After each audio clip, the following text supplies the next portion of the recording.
Obrigado, Sr. Presidente, senhoras e senhores deputados. Sr. Presidente ou ex-Presidente Pedro Nunes, a quem agradecemos a disponibilidade para estar aqui nesta Comissão de Inquérito e nos prestar os esclarecimentos necessários, dizer-lhe também, em jeito de nota prévia, que eu também sou do Distrito de Leiria e conheço bem Pedrógão Grande. Depois também,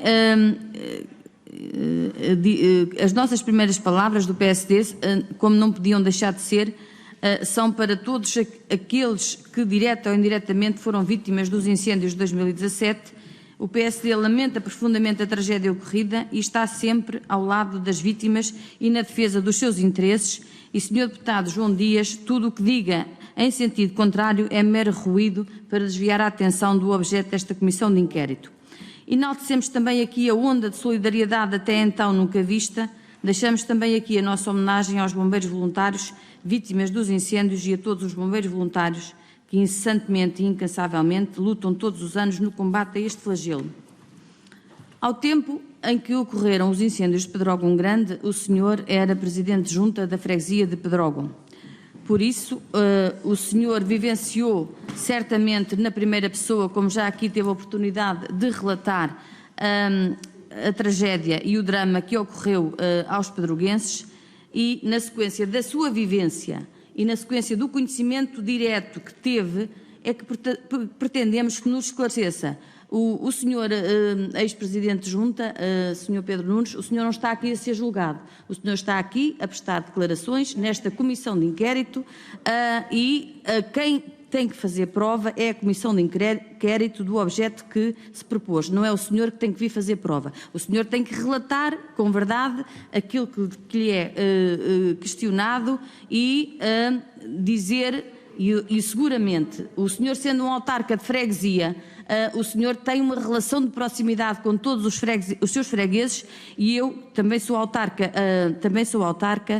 seguramente que o senhor conhece pelo nome cada um dos seus fregueses na altura, e seguramente o senhor sabe exatamente a vivência que cada um tinha e o dia-a-dia da vida de cada um dos seus fregueses, tanto mais que exerceu o seu cargo como autarca durante os anos que aqui já referenciou. E é nessa qualidade e é com essa vivência e com esse conhecimento que o PSD o vai questionar, correndo o risco, obviamente, de repetir algumas das questões que já aqui foram feitas, mas mesmo assim o PSD não deixa de fazer as questões que entende serem necessárias para esclarecer a verdade.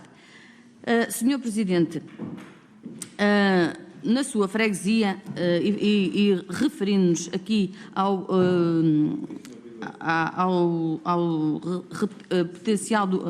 reposição do potencial produtivo, na sua freguesia tem conhecimento de quantos agricultores ou produtores agrícolas foram apoiados pelo Fundo Revita, tendo em atenção que estes apenas contemplava o regime simplificado, cujo reembolso seria de 1.053 a 5.000 euros.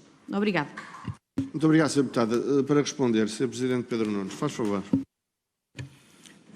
Sr. Deputado, muito obrigado pelas questões, pela apresentação. Objetivamente, não tenho conhecimento de quantos produtores foram apoiados pelo Revita. Obrigado. E tem conhecimento de quantos candidataram ao PDR 2020 para apoios superiores a 5.000 euros? Para responder.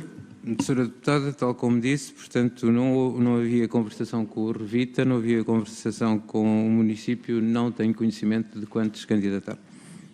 Sra. Deputada.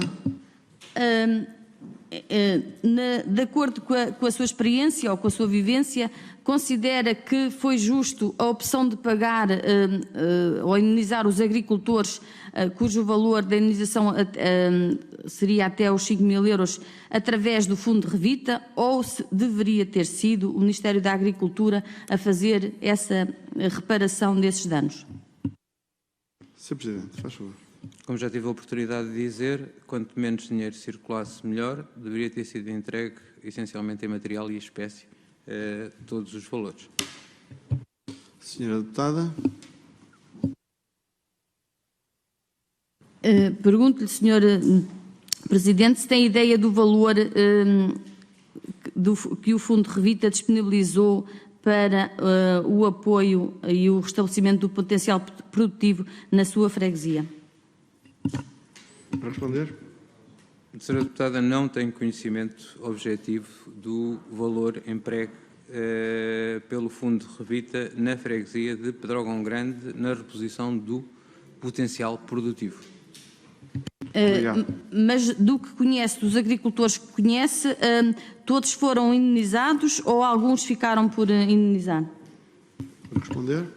Senhora Deputada, como já tinha dito, havia pessoas que tinham necessidade de uma indenização maior no sentido de, contudo, face ao processo burocrático que se viam obrigadas e à não capacidade financeira de alavancarem esses novos projetos,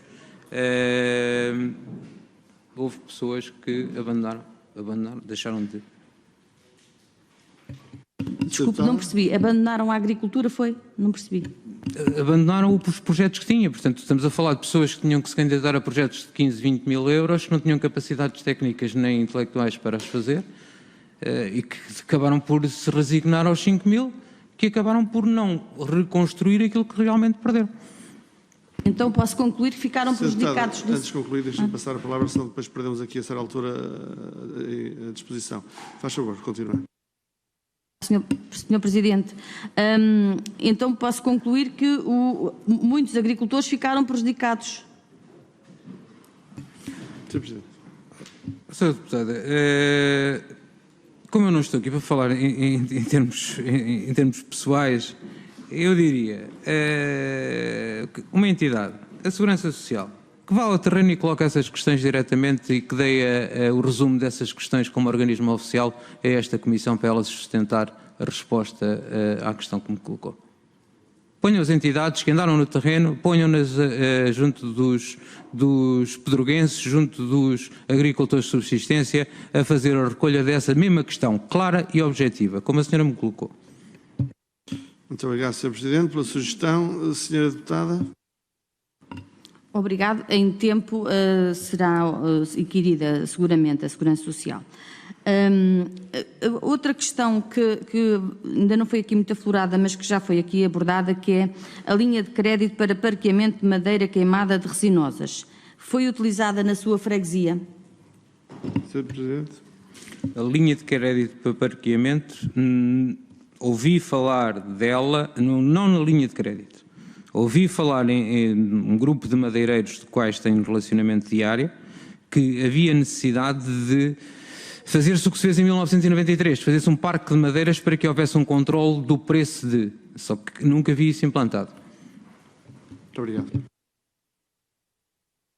Obrigado, Sr. Presidente. Quanto às empresas, já aqui abordou, eu gostava de saber quantas empresas é que, já que fez uma referência, quantas empresas é que foram afetadas na sua freguesia? Sr. Presidente, para responder. Empresas na minha freguesia, portanto houve ali uma situação de uma cerração que teve ali parcial, digamos, no parque envolvente ao mesmo. Na freguesia de Pedrógão, que eu tenha conhecimento, não houve mais nenhuma perca a nível de indústria. Muito obrigado, Sra. Deputada. Para prosseguir. E essa empresa foi totalmente indenizada, quer a nível de infraestruturas, quer a nível de outros bens? Para responder. Não lhe sei responder, terá que perguntar aos gerentes da empresa.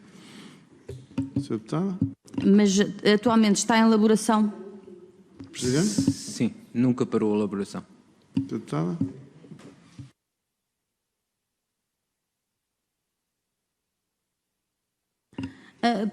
Pegando nas suas palavras, que já aqui referiu, a quando da inquirição inicial, o senhor disse que não foi visto nem achado e não foi chamado sequer para qualquer dar a sua opinião ou para participar em qualquer recuperação.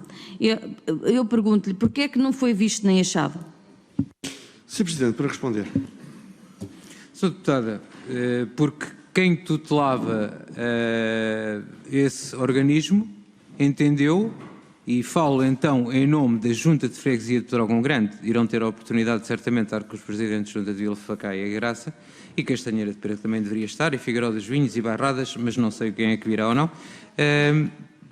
Agora é assim, nunca fui ouvido, nunca fui chamado, sempre que me foi solicitada a opinião e ajuda, estive presente, e tanto que abri, e repito, abri quando começámos esta sessão com um descrever do que se passou com, na altura, Presidente da CCDR, professora Ana Brunhosa, que durante dias trabalhámos em conjunto, dias pós-incêndio, e depois fomos completamente afastados.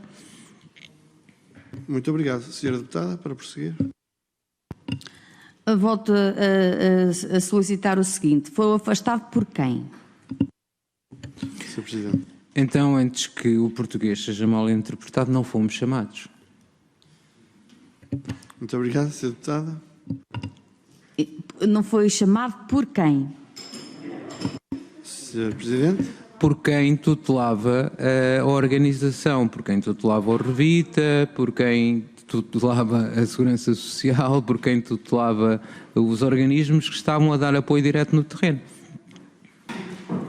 No âmbito da Lei 108/2017, foram estabelecidas medidas de apoio às vítimas dos incêndios florestais de 2017, designadamente apoios no âmbito da saúde, no psicológico e social, e também apoios para a reconstrução e recuperação de habitações. Senhor Presidente, na freguesia da qual era Presidente, quantos agregados familiares foram vítimas dos incêndios? Para responder, Sr. Presidente, por favor. Sr. Deputada, com todo o respeito com a sua questão, mas para não errar, não estou devidamente preparado para poder responder objetivamente a essa questão. Muito obrigado. Faz favor, Sr. Deputada. Eu volto a repetir e nós ficamos satisfeitos se o senhor nos disser aproximadamente qual o número. Sr. Presidente, aproximadamente. Já estamos a falar então numa linguagem diferente. Quando há um pouco me pediam para ser objetivo e falar com suporte documental, posso lhe dizer mais de 30 famílias, entre 30 a 40 famílias diretamente atingidas pelo incêndio de 2018. Muito obrigado. Muito obrigado. Sra. Deputada, para prosseguir. Muito obrigado. Peço desculpa, não esperar. Sr. Presidente, o senhor está a ser inquirido e no âmbito dessa inquirição o senhor responde de acordo com a sua vivência, não é de acordo com documentos ou documentalmente. Isso, a Comissão de Inquérito solicita os documentos que tiver que solicitar. E então, na sequência da sua resposta, estas famílias tiveram os apoios necessários designadamente no âmbito da saúde, social ou psicológico? Sr. Presidente, faz favor. Então, na minha opinião, no imediato, sim. De uma forma que eu também já relatei. Não entendo como é que há um tratamento psiquiátrico que de 8 em 8 dias os técnicos, os médicos neste caso, vinham de Coimbra, estavam a trocar entre si. Eu pergunto no apoio psicológico se isso é serviço que se faça. Eu acho que não. Isto é a minha opinião pessoal. Portanto, um médico psiquiatra que está com um determinado doente deve seguir o doente do princípio ao fim, ou o máximo de tempo possível. E o que acontecia era de 8 em 8 dias, isto do conhecimento público e não do conhecimento oficial, do conhecimento público era que os técnicos mudavam com frequência. Portanto, os psiquiatras, principalmente, mudavam com frequência. Sim, houve o cuidado, porque, inclusivamente, notei que, no princípio, havia o foco das televisões sobre Pedrógão Grande. E sobre Pedrógão Grande queria-se fazer tudo diferente, para melhor. Depois, à medida que o tempo foi passando, começaram a acontecer esses casos que acabaram por não ser devidamente expostos até no sentido dos próprios ministérios poderem dar diretrizes contrárias às que estavam a aplicar no terreno. Estamos a falar na situação da saúde, essa foi uma situação que se viveu. Sr. Deputada, para terminar. Obrigado, Sr. Presidente. Para terminar e a jeito de conclusão, podemos concluir que no âmbito do apoio psicológico alguma coisa falhou, é isso? Sr. Presidente. Sim, poderia ter sido um apoio diferente e deveria continuar a ser, porque não passou.